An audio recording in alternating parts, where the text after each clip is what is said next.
Today, we're diving into a story that, well, tragically, it really captured a lot of attention earlier this year, both nationally and internationally.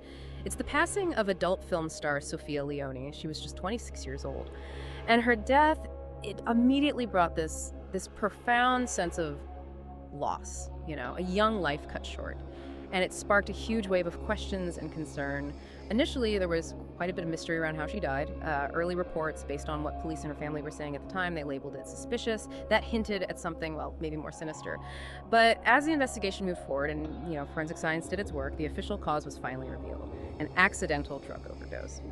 So our mission today in this deep dive is to really go beyond those first, often quite sensational headlines. We're here to unpack the complex layers of information that you've provided us with. We'll sift through the different accounts, and some of them definitely conflicted, to give you a really comprehensive understanding of Sophia Leone's story. That means looking at her personal life, her career in the adult entertainment industry, and importantly, the bigger picture, the broader context of that industry as it's discussed and, frankly, scrutinized in the materials you sent. So get ready for some maybe surprising facts and insights that should help you be truly well informed on what is a profoundly complex topic.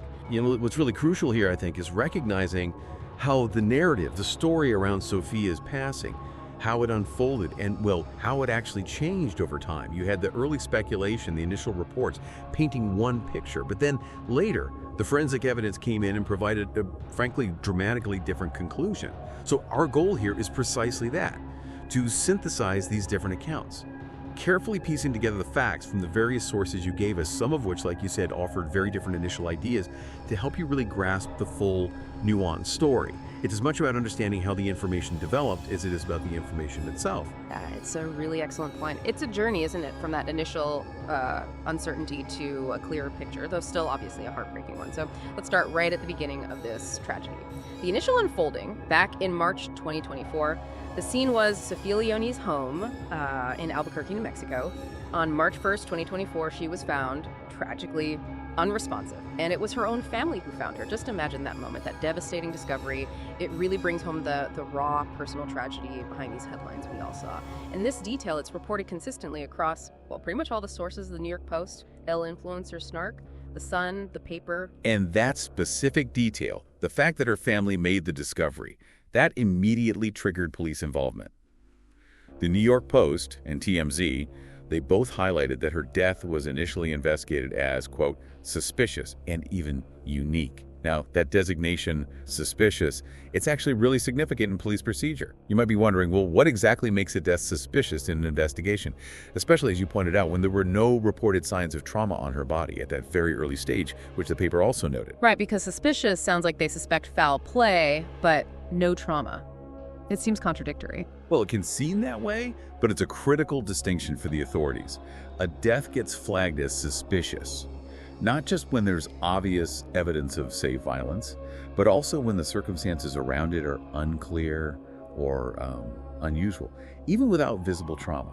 It basically means the scene itself, or the context, maybe the person's recent history, it raises enough questions that investigators can't immediately rule out other factors, things like poisoning, maybe an undetected assault, or even a sudden unexpected medical event that just needs a deeper look.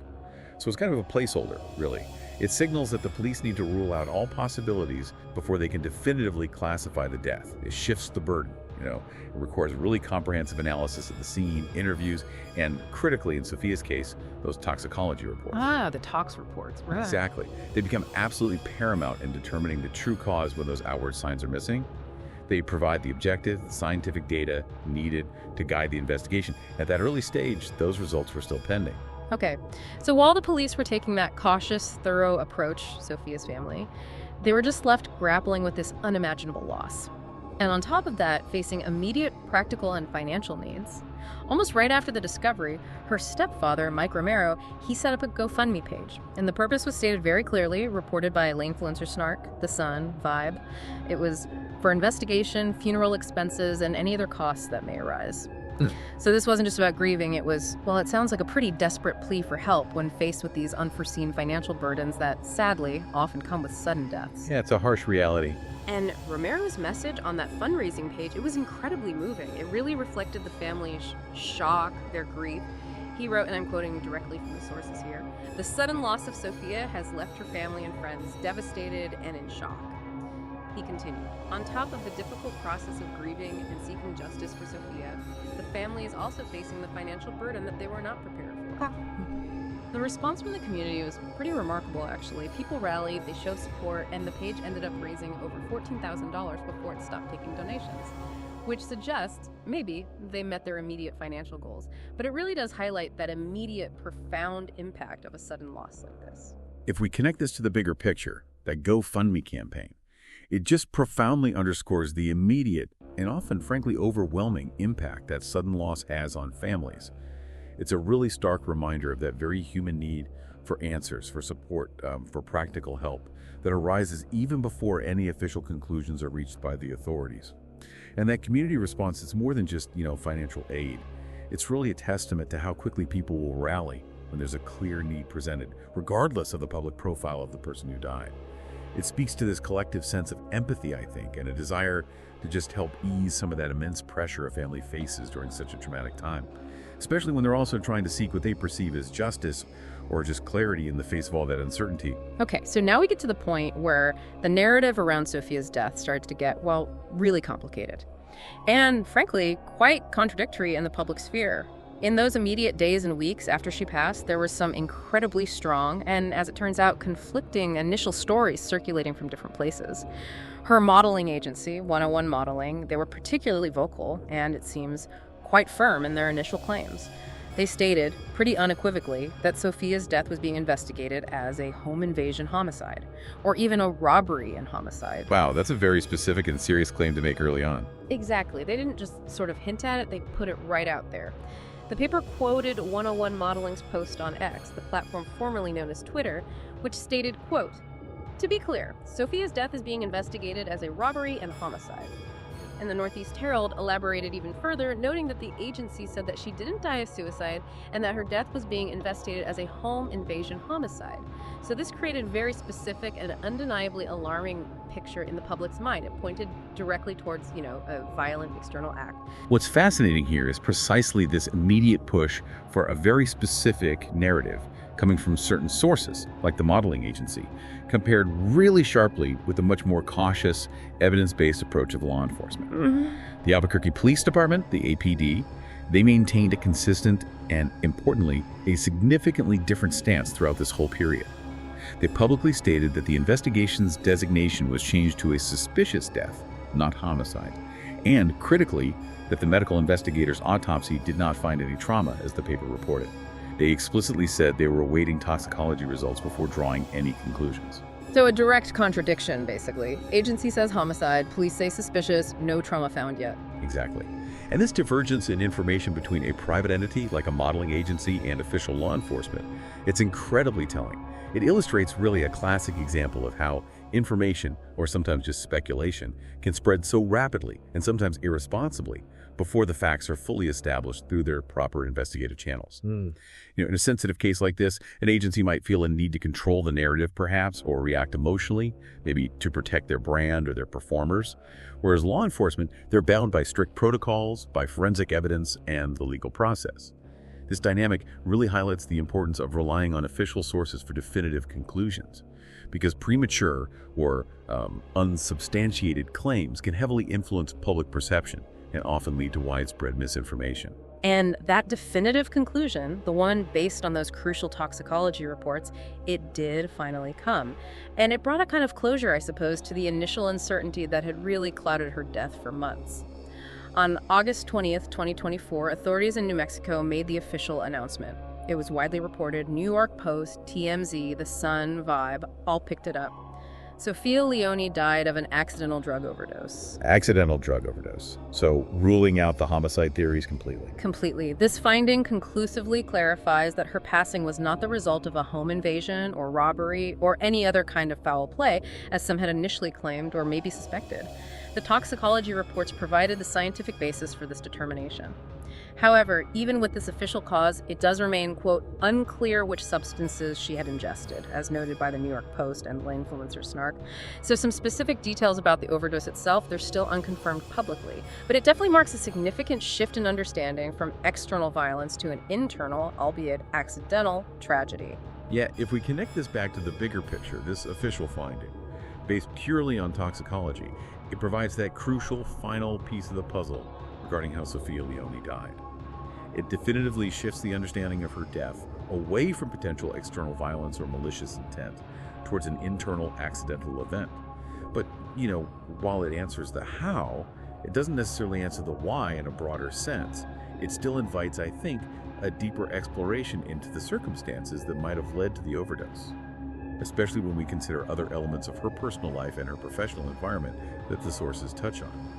This finding really underscores the vital role that forensic science plays in establishing facts in complex investigations. It often overrides that initial speculation or those conflicting reports that can really complicate a public narrative. It directs our focus away from external threats and more towards the internal struggles she might have been facing. That's a really important transition. So let's shift our focus now to Sophia Leone herself. Let's try to look beyond the headlines, beyond the tragic circumstances of her death, to get a glimpse into her personal world and really try to humanize this story. Her real name, as reported by the paper, was Brianna Navarro. She was born June 10th, 1997, in Miami, Florida. That's a detail noted consistently by sources like Influencer Snark and Today News. We also get a little glimpse into her formative years through her education. She attended Miami Beach School and also the Young Women's Preparatory Academy.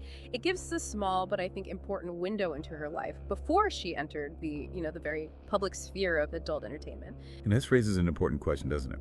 How do these foundational biographical details, her real name, where she grew up, her schooling, how do they help us see Sophia Leone as a person, beyond just her public persona or the tragic way she died? Knowing these things allows us to move past the sensationalism, I think, and recognize her as an individual, someone with a past, with relationships, a life that existed both before and sort of alongside her public career. It provides a crucial human element to a story that could otherwise just be reduced to a mere headline, or worse, a statistic. It reminds us that behind every public figure, especially one whose life ends tragically, there's a complex individual with a personal history, family aspirations, things that extend far beyond their professional identity. Yeah, absolutely. And as we delve deeper into that personal world, the sources reveal some truly heartbreaking details about struggles she faced, as reported by her own family to the authorities. Her mother, for instance, she disclosed to the police that Sophia had a, quote, history of suicidal thoughts and was known to drink heavily. This is deeply personal insight shared by the New York Post, TMZ, and Vibe, and it paints a really stark and painful picture of the internal battles she was evidently fighting. That's incredibly sad to hear. It is. And this private struggle, it stands in such stark contrast to a really poignant final public message she shared. In an Instagram post from September, just a few months before her death, she encouraged her 300,000 followers to, quote, go outside and just appreciate life a little extra today. That was noted by the New York Post and the paper. It's a truly tragic juxtaposition, isn't it, between her public message encouraging people to live life fully and the private demons she reportedly faced. It just highlights those often hidden complexities behind a public persona. What's fascinating here is precisely that stark contrast. The public message of appreciating life versus the private struggles with suicidal thoughts and heavy drinking. It underscores these profound and often very hidden battles that individuals, even those very much in the public eye, might be facing. It serves as a really potent reminder, I think, that outward appearances, public personas, even the curated image we see on social media, they rarely reveal the full complexity of someone's inner world, particularly when things like mental health challenges and addiction are involved. This dichotomy highlights the immense pressure some individuals, especially those with a public platform, might feel to maintain a certain image, even while they're grappling with severe personal difficulties. It can create this profound disconnect between perception and reality, making it harder for those struggling to seek help or even for others around them to recognize their pain. Amidst all these difficult and complex details about her struggles, though, her stepfather, Mike Romero, he also shared a really beautiful and heartfelt tribute to her character. It offers a glimpse into the person Sophia was to her loved ones. He wrote, and this was quoted in L'Influencer Snark in the paper, Sophia was a beloved daughter, sister, granddaughter, niece, and friend. She had a deep love for all animals, specifically her 3 pets. She enjoyed traveling and always found ways to make everyone around her smile. That paints a picture of, a warm, loving individual cherished by her family and friends. It just reminds us of the profound personal loss felt by those closest to her. Yeah, that deeply personal description, it really helps us understand the profound loss her loved ones felt. And it reminds us that behind every public story, every headline, there's a complex individual with unique passions, cherished relationships, and a character defined by so much more than just their profession or their tragic end. It's essential, I think, to remember this full person, Sophia, beyond the public narrative of her career or the circumstances of her death. It anchors her story in empathy and human connection, highlighting the devastating impact her passing had on those who knew and loved her most. It really encourages us to look at the whole person, not just the pieces presented by the media. Okay, let's turn now to Sophia Leone's professional journey and maybe some of the broader realities of the adult entertainment industry as they're illuminated by the sources you provided. She broke into the industry remarkably young. It was 2014. She entered right at 18, or as some sources say, before the age of 20. It's reported by the New York Post, the Sun Today News, that she was actually scouted at a music festival in Miami by an agent, and that's what ultimately led her into this career. Her modeling agency, 101 Modeling, which we mentioned earlier, in the context of those conflicting reports about her death, they were obviously a key part of her professional life. If we connect this to the bigger picture, Sophia's entry into the adult entertainment industry at such a young age, well, it reflects a pretty common pathway for many performers. Sources often indicate that individuals are recruited or they enter the industry quite early in their adult lives, sometimes, like you said, right at the age of legal consent. This early entry point, it can have significant implications. For a performer's development, maybe their understanding of the industry's really complex dynamics, their long-term career path, and just their overall well-being within what is undeniably an incredibly demanding and unique professional landscape. It definitely raises questions about the level of maturity and life experience individuals have when they're making such a significant career choice at such a formative age, and whether they're fully equipped, really, to navigate the challenges that come with it. And once she was in the industry, she had a truly prolific career. I mean, the sheer volume of her work is kind of staggering. The sources cite varying numbers, but they're consistently high. The New York Post says she starred in over 80 scenes. Vibe says over 150 films. Today, News claims more than 230 videos. Regardless of the exact count, those numbers point to an incredibly high output. Huge numbers. Right, and she worked with some of the biggest names in the industry, too. Prominent studios like Brazzers, Reality Kings, Evil Angel, those are mentioned in TMZ and Vibe. What's fascinating here is just the sheer volume of her work. Whichever number you take from the sources, it points to an incredibly intense and demanding schedule. This level of output, it suggests constant travel, long hours on set, and the significant pressure involved in maintaining consistent performance, and also a particular image within the industry. Such a high production rate, it can take a considerable toll, both physically and mentally, on an individual. It implies a relentless pace, often with maybe very little time for personal recovery or even maintaining a stable personal life. And that can contribute to stress, burnout, and perhaps a reliance on certain coping mechanisms. The demands of always being on, performing for countless scenes, sometimes with maybe little control over the content itself, that can be physically arduous and psychologically draining. It definitely impacts a performer's overall well-being. Now, despite this intense output, her career was associated, at least in some public reports, with significant financial success. Sources like L'Influencer Snark and Northeast Herald suggested she had a net worth north of $1 million. That figure immediately stands out, doesn't it? Especially when you contrast it with the GoFundMe campaign her family launched for immediate expenses like we talked about earlier. It really begs the question, how do those two realities coexist? $1 million net worth and a need for crowdfunding funeral costs. Yeah, that raises a really important question. How do we reconcile that idea of a substantial net worth with the documented financial struggles that necessitated a GoFundMe appeal for funeral expenses and investigation costs? The sources actually offer a critical counterpoint to these high net worth claims, particularly from some very candid discussions found on Reddit, where individuals who claim direct or indirect industry experience shared their perspectives on earnings. The Reddit threads again. What did they say? Well, many commenters, including some who identified as former performers, they painted a very different picture of typical industry earnings. One thread stated that, quote, Most said about 95% of the girls maybe clear about $30K a year, which suggests that high earners are really the exception, not the rule. One former performer even went as far as claiming, quote, "You could probably earn more money working full-time at a McDonald's than the average female porn star earns." Now, whether that's accurate or not, it certainly challenges the perception of universally high earnings. $30,000 a year versus $1 million net worth. That's a huge discrepancy. It is. And there's also anecdotal evidence mentioned, like the story of Brie Olson, another prominent performer who reportedly went from having, a few $1,000,000 to practically being broke. It illustrates the volatility of finances in this industry. So this discrepancy suggests that net worth might not actually equate to readily available liquid cash. For instance, a lot of performers' reported net worth could be tied up in things like future residuals from videos, digital assets like their extensive online content library, or maybe even deferred payments that just aren't immediately accessible. Right, like owning a house versus having cash in the bank. Exactly. And then you have factors like substantial debt, maybe high agency fees, or the significant legal hurdles and time delays involved in accessing someone's estate after they die.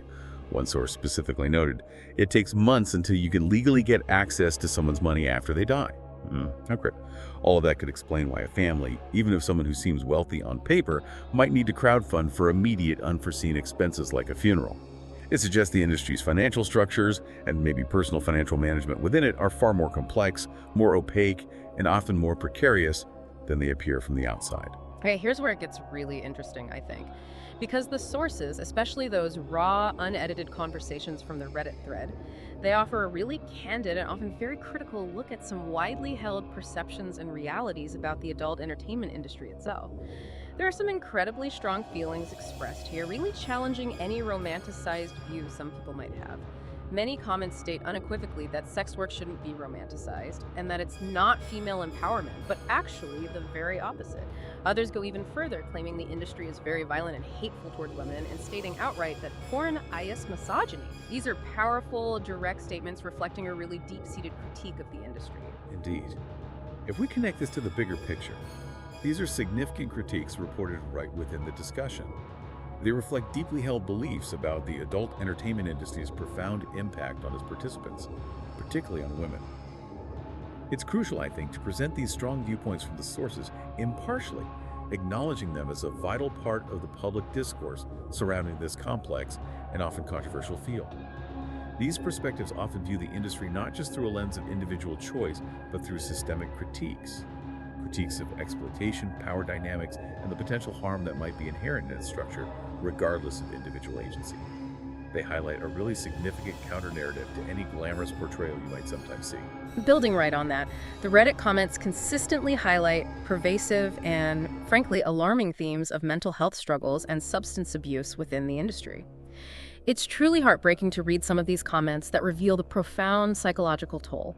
For instance, one user wrote, and I'm quoting directly from the source again, "You guys really don't understand the darkness and loneliness of this industry. So many men ogling over you does not equal we have friends or people that love us. It's so heartbreakingly lonely out here." That comment, and others like it, speaks to this profound sense of isolation, despite being in a very public and visible profession. That's a powerful statement. The loneliness, despite the attention. Exactly. And a clear, unsettling link is drawn between this loneliness, the perceived darkness of the work, and drug use as a way to cope. One comment says, "These poor lost souls need drugs to cope with the darkness of what they are doing." Another individual adds a really poignant personal reflection. "If I was doing that, I would need drugs to cope too. Taking all these drugs could also be another form of self-harm for what they put themselves through." The sources emphasize that this isn't just an isolated issue, but seems to be a higher prevalence within the industry itself, one commenter starkly observes. But it is more common in an industry like this, where a concerning amount of people kill themselves overdose before even they turn 30. And it's not just emotional pain driving substance use, physical pain is also cited. There's a comment mentioning that sometimes the actresses use painkillers to get through painful scenes where the males are very large. It paints a grim, multi-layered picture of how performers might try to cope with the immense physical and psychological demands, which could push individuals towards self-destructive patterns. What's fascinating and deeply concerning here is that consistent thread woven through these comments. It points to a severe psychological and physical toll on performers. These sources suggest that substance use often becomes a pervasive coping mechanism within what's widely described as a lonely and dark environment. And this isn't necessarily just about individual choices. It points towards potential systemic issues and pressures that seem inherent in an industry where individuals might feel isolated, exposed, and maybe unsupported. What kind of systemic issues? Well, think about the often transient nature of the work, the typical lack of traditional HR departments, the blurred lines between personal identity and professional persona, all that can contribute significantly to this loneliness. Performers often operate as independent contractors, right? So they often lack the safety nets of traditional employment, things like health insurance, employer-sponsored mental health support, or even just a consistent workplace community. Add to that the relentless public scrutiny, the online harassment, which could be brutal, and the often objectifying nature of the work itself. It can all further exacerbate feelings of isolation and contribute to a decline in mental health. The collective experience voiced by many individuals in this discussion points to a concerning trend, not just isolated incidents. It suggests a systemic environment that can unfortunately lead to these self-destructive patterns as a desperate attempt to cope with overwhelming pressures. This grim reality, the mental health struggles, the substance abuse, it's underscored even further by the tragic frequency of early deaths and suicides mentioned in the sources within this industry. Sophia Leone's death, tragically, was highlighted as the fourth such incident in the industry after the demise of Cagney Lee and Jesse Jane, all within a relatively short period. And Emily Willis was also hospitalized during that same time frame. There is a particularly poignant observation from one commenter that just says, "So many adult film stars die, and they are all in their 20s." It's a pattern that really suggests something much deeper at play than just mere coincidence. It's a shocking pattern when laid out like that. It really is. And the anecdote mentioned about August Ames, another performer who committed suicide reportedly after experiencing severe online bullying, that also drives home the profound vulnerability some performers face. Vulnerability to external pressures, public judgment, and that often harsh, unregulated landscape of online commentary. These aren't just individual tragedies, the sources really present them as part of a disturbing recurring pattern that demands attention. This raises a really important question, doesn't it? About the structural conditions and the support systems, or perhaps lack thereof, within the industry that might be contributing to such a high rate of early deaths and mental health crises, as observed by so many individuals within these sources. It prompts us to consider if there are adequate protections, if there are sufficient mental health resources, if there are proper safety nets for individuals engaged in this profession. Given the documented psychological and physical demands we've talked about, as well as the unique nature of the work, the recurring nature of these tragedies, as highlighted in the sources, strongly suggests these aren't just isolated incidents. They could potentially be symptoms of broader systemic issues within the industry's whole ecosystem. Like the independent contractor model you mentioned. Exactly. That model often means performers lack basic benefits, like health insurance or easy access to mental health professionals through an employer. Then there's the constant exposure to online harassment, the difficulty maintaining privacy, which can really erode mental well-being over time. And while the peer community might sometimes be supportive, it could also, perhaps, unintentionally normalize unhealthy coping mechanisms because of those shared difficult experiences. All these factors, taken together, contribute to an environment where vulnerable individuals might really struggle to find the sustained professional support they need to navigate the immense pressures and potential trauma associated with their work. And finally, it's really worth noting that the sources themselves, particularly that Reddit discussion, reflect a very complex and ongoing debate. It's about performer autonomy versus industry exploitation. It is definitely not a black and white issue in these conversations. You find this deeply nuanced and often contradictory range of viewpoints. On one hand, you have the perspective that, quote, the sex industry preys upon vulnerable people with heavy backgrounds, suggesting a systemic issue of exploitation right there. A very critical stance. Yes. But then you also encounter direct counter-arguments within the same sources. Things like, she's a grown woman, she can walk away, which emphasizes individual agency and responsibility. This is sometimes coupled with the idea that some performers are, quote, making millions choosing to make porn, she wasn't being trafficked, arguing against a universal narrative of exploitation and highlighting perceived financial benefits and free choice. It really shows the struggle within the community itself to define what genuine agency looks like in this space. One particularly nuanced stance that was noted in the Reddit threads was, quote, anti-sex work, pro-sex worker is my current stance. which seems to acknowledge the inherent issues within the industry itself, while simultaneously advocating for the rights, the safety, and the well-being of the individuals who work within it. It's a powerful distinction, I think, that reflects the complexity of the whole debate. What's truly fascinating here is that the sources present such a multifaceted and often contradictory view on performer agency within the industry. It's clear there's no single simple answer to that question of choice versus exploitation. And these diverse viewpoints perfectly reflect the inherent complexity of the industry itself.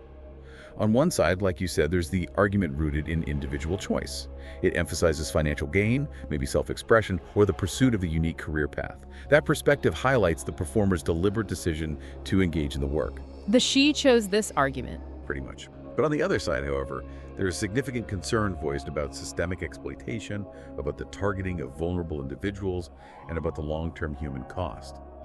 This viewpoint suggests that while choice might exist on the surface, deeper structural factors like financial precarity or underlying personal vulnerabilities can actually limit true autonomy, making that concept of free choice much more complicated than it first appears. This ongoing debate, as it's so vividly reflected in the material you provided, it just underscores the difficult ethical and social questions surrounding adult entertainment, and the very real human experiences that are caught within its often turbulent and misunderstood landscape. It's a conversation without easy answers, and the sources really invite us to just sit with that complexity for a bit. So, after all that, what does this really mean for you, the listener? This deep dive into Sophia Leone's story, it's taken us on quite a journey, hasn't it? We moved from that initial mystery surrounding her tragic death through the conflicting reports to the finally confirmed cause, an accidental overdose. Along the way, we've explored the really poignant details of her personal struggles, particularly with mental health and addiction. And we've delved into the challenging, high-pressure aspects of her demanding profession. Crucially, we've also navigated those broader, often very critical discussions about the adult entertainment industry, as depicted in the sources you gave us, from the perhaps surprising financial realities for many performers to those pervasive themes of loneliness, substance abuse, and the tragic frequency of early deaths. Ultimately, this deep dive into Sophia Leone's story offers, I think, a stark reminder of the complexities of life lived in the public eye, particularly within industries that are both highly visible and often profoundly misunderstood. Yeah, this entire discussion, it profoundly underscores the importance of looking beyond those initial headlines, beyond the sensationalized news, to try and grasp the full human story. It's really a call to recognize that public narratives, they often only scratch the surface of individual experiences, and maybe the systemic issues that can contribute to them. It encourages us, I hope, to consider the often unseen struggles behind the public personas we encounter, reminding us that every life, especially one lived so publicly, is multi-layered and incredibly complex. It's really a call to engage with information critically, and to remember the multi-layered realities that shape every individual's journey. Exactly. Perhaps this deep dive encourages you, the listener, to think differently about how public narratives get constructed, and maybe what private struggles might lie beneath the surface for anyone in the public eye, hopefully prompting a deeper sense of empathy and maybe a more critical engagement with the information you consume every day. Thank you for joining us on this deep dive.